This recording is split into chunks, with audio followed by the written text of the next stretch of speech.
மாவையின் இறுதிக்கிரியைகள் தொடர்பில் குடும்பத்தார் அதிரடி முடிவுகள். வாகனங்களின் விலை காலப்போக்கில் குறையும், ஜனாதிபதியின் அறிவிப்பு.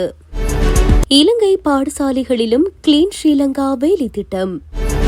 இந்திய வரவு செலவு திட்டத்தில் இலங்கைக்கு பாரியளவிலான நிதி ஒதுக்கீடு. தண்டனைகளுக்கு பயந்து ஒன்றிணைந்த கும்பல், யாழில் ஜனாதிபதி அனுர பகிரங்கம். அமெரிக்காவிற்கு கனடா விடுத்துள்ள எச்சரிக்கை. நியூ ரங்கராஸ் தங்க சுரங்கம், Markham and Steeles, 6055 Steeles Avenue East, C102. தொடர்பென விரிவான செய்திகள். தமிழரசுக் கட்சியின் சிரேஷ்ட தலைவர் மாவை சேனாதிராஜா இறுதி சடங்கிற்கு தமிழரசுக் கட்சியின் முக்கிய உறுப்பினர்கள் யாரையும் அனுமதிக்க மாட்டோம் என அவரின் குடும்ப தரப்பினர் கூறியதாக தகவல்கள் வெளியாகியிருந்தன. இந்நிலையில் மாவை சேனாதிராஜாவின் சகோதரர் மற்றும் அவரின் மூத்த மகன் ஆகியோர் அவரின் உடலை இலங்கை தமிழரசுக் கட்சியின் தலைமை செயலகத்திற்கோ பொது மண்டபத்திற்கோ கொண்டு செல்ல அனுமதிக்க மாட்டோம் என தெரிவித்துள்ளனர்.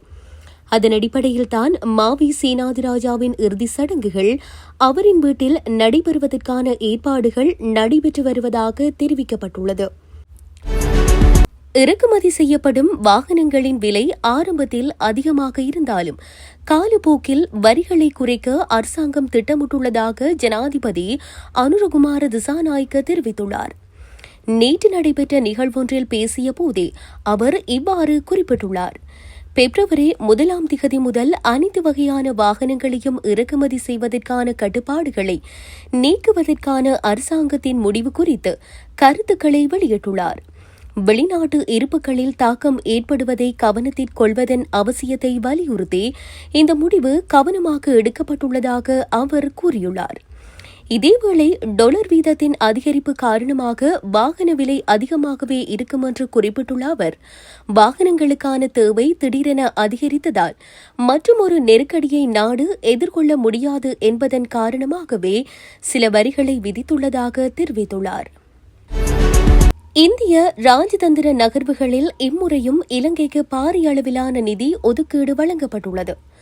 இந்தியாவின் இந்த ஆண்டிற்கான வரவு செலவு திட்டம் தொடர்பில் நேற்று அந்நாட்டு நாடாளுமன்றில் உரையாற்றிய நிர்மலா சீதாராமன் இந்த விடயத்தினை முன்மொழிந்துள்ளார். இதன்படி இலங்கைக்கான உதவியில் எந்த மாற்றமும் இல்லை என நிர்மலா சீதாராமன் அறிவித்துள்ளார். வங்கிகளை உடைத்தவர்கள், ஆஸ்திரேலியாவில் வெள்ளையர்களை ஏமாற்றியவர்கள், எரிபொருளை வைத்து மோசடி செய்தவர்கள் அனைவரும் அவர்களுக்கு எதிராக மேற்கொள்ளப்படும் விசாரணைகள் மற்றும் தண்டனைகளை நிறுத்த தற்போது ஒன்று சேர்ந்துள்ளதாக ஜனாதிபதி அனுரகுமார திசாநாயக்க தெரிவித்துள்ளார். யாழ்ப்பாணம் வல்வெடித்துறையில் நேற்று முன்தினம் இடம்பெற்ற மக்கள் சந்திப்பில் ஜனாதிபதி இதனை குறிப்பிட்டுள்ளார்.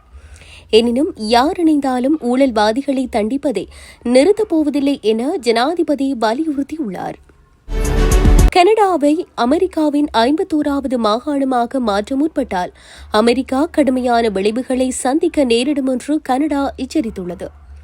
மேலும் அமெரிக்காவிற்கு அனுப்பப்படும் அனைத்து விதமான மின்சாரம், எரிபொருளையும் நிறுத்துவோம் என்றும் கனடா தெரிவித்துள்ளது. இன்று கனடா மீது ட்ரம்ப் 20% வரியை விதிக்க வாய்ப்புள்ளதாக தகவல் வெளியாகியுள்ள நிலையிலேயே கனடா இந்த எச்சரிக்கையை விடுத்துள்ளது. அமெரிக்க ஜனாதிபதியாக டொனால்டு ட்ரம்ப் பதவியேற்ற பின்னர் 4 முக்கியமான நாடுகளை அல்லது வேறு நாட்டின் பகுதிகளை தனது நாட்டுடன் இணைக்க திட்டமிட்டுள்ளதாகவும் இதற்காக ராணுவ படைகளை களமிறக்கவும் தயார் என்று அறிவித்தார்.